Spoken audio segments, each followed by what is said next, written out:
what is it we call this stuff? Nomenclature. We're in chapter 6 again. Sodium chloride. Sodium chloride. Andrew, why did you say "ide"? Why did you say "ide" on the ending? Because it's non-metal, and it's a metal non-metal. Yeah. Which means it's a binary compound. Ah, that's what I wanted you to say. Binary compounds have the "ide" ending. We must never forget nomenclature. For the rest of your chemical life, you will need this language. So sodium chloride. Why didn't we say, like, I don't know, us or ick on the sodium? That's a variable. It's a non-variable. It's a non-variable metal, and we never say that or use Roman. Oh, very good, very good. Okay, let's come over here. The old way, if I said,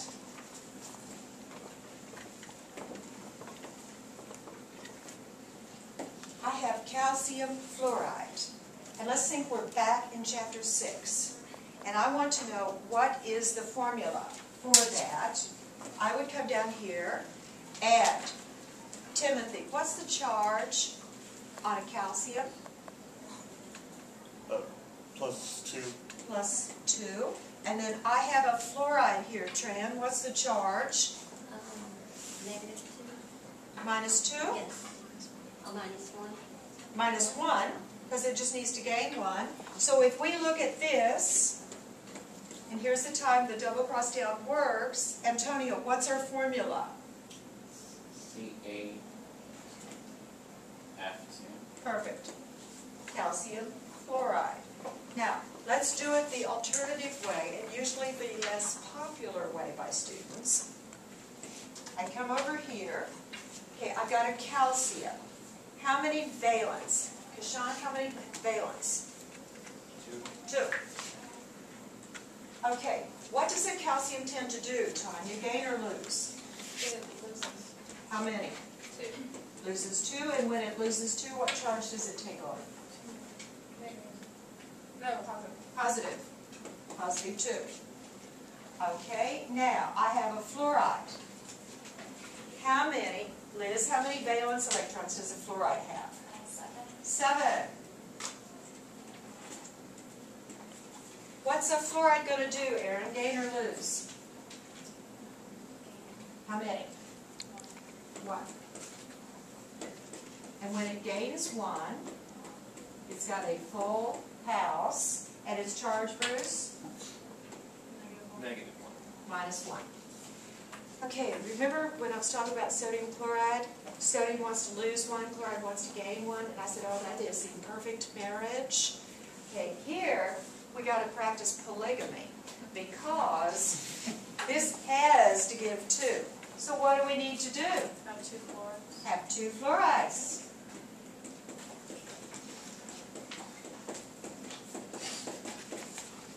Because to become more stable, and there's always a drive towards stability, this guy's got to unload 2.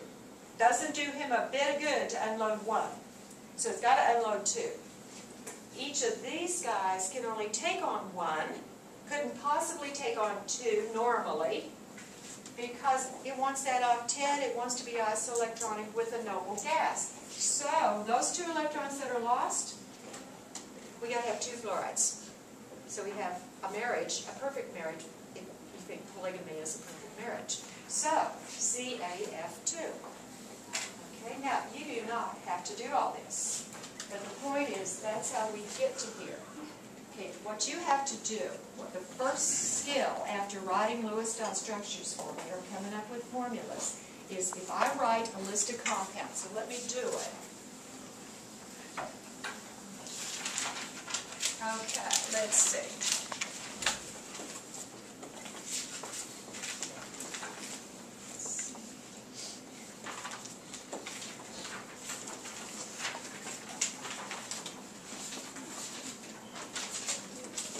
Okay, I've got 4 compounds here.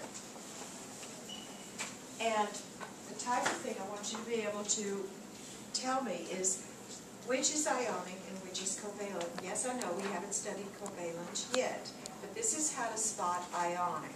Okay, if you think about it, the 1A and the 2A are givers.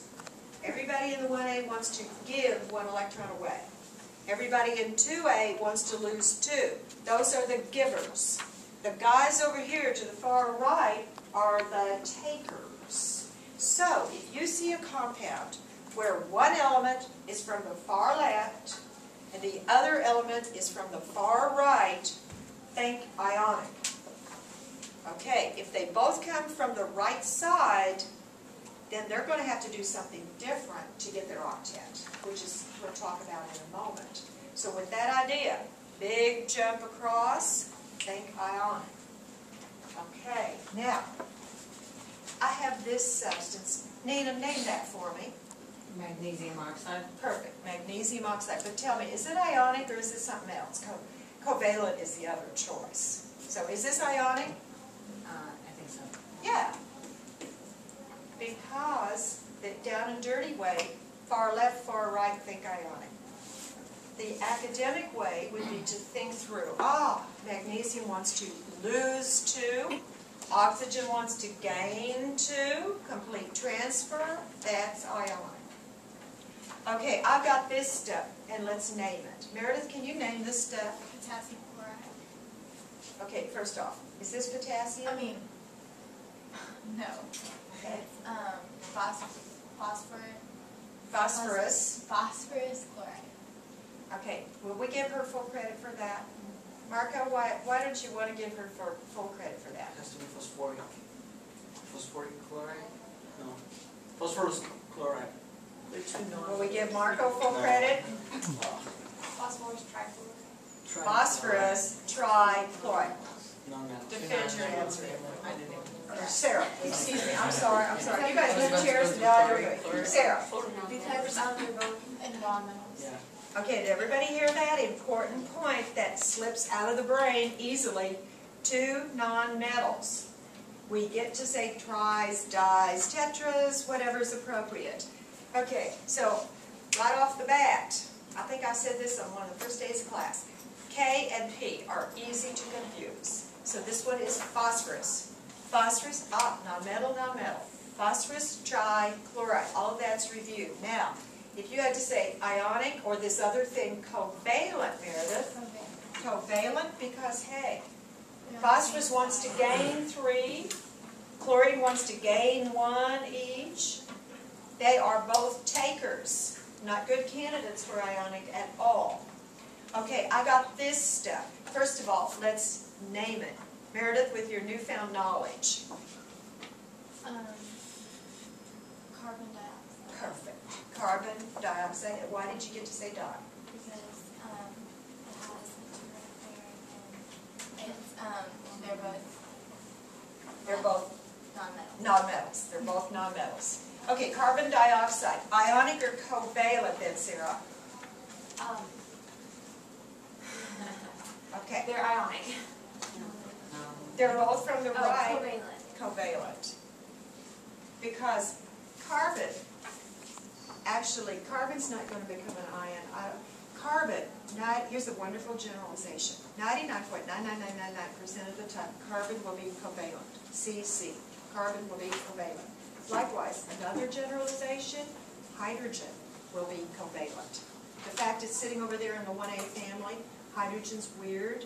Sometimes it belongs over there in the 1A, sometimes it belongs in the 7A, and sometimes, like with electronegativity, it belongs somewhere else. So, ionic, this is our first, and only so far, ionic we spotted. Pedro, what do you think about this stuff? Name it first. Potassium iodide. Okay, and? It's ionic. Ionic. And why is it ionic? Defend that. Because one's on this side, the other one's on the other side. Yeah. But the academic way to say potassium wants to lose 1, and iodide wants to gain 1, complete transfer, think ionic. Okay, what have we done? We've covered the first 2 sections. Now we're moving into the part that's going to be more important to us. What is this covalent stuff?